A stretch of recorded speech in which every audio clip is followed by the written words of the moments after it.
భారతదేశం గర్వించదగ్గ చిత్రం బాహుబలి 1000 కోట్ల మైలురాయిని దాటిన మొట్టమొదటి భారతీయ చిత్రంగా ఈ సినిమా రికార్డులు సృష్టించింది.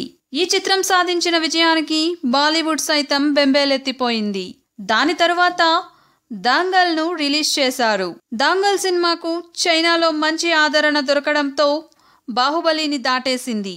అయినప్పటికీ దాదాపు దంగల్ ను రీచ్ అయింది బాహుబలి. మళ్ళీ సెప్టెంబర్లో చైనా, జపాన్, కొరియాలో విడుదల కాబోతోంది.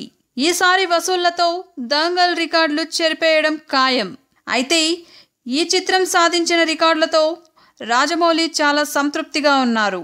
5 సంవత్సరాలు బాహుబలిపై తీరిక లేకుండా గడిపిన ఆయన ప్రస్తుతం వెకేషన్లో ఉన్నారు. విరామం పూర్తి కాగానే ఆయన తన తరువాతి సినిమా కోసం రంగంలో దిగనున్నారు. అయితే ఈసారి గ్రాఫిక్స్ లేని సినిమా చేస్తానని ఆయన ఇదివరకే ప్రకటించారు.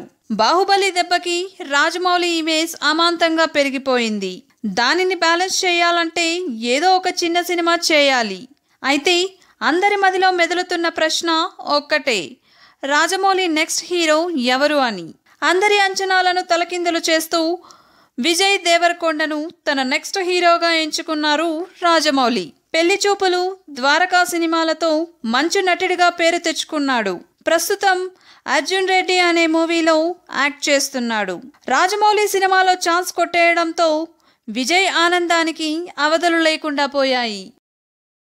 ఈ వీడియోని లైక్ చేయండి, సబ్స్క్రైబ్ చేయడం మర్చిపోకండి.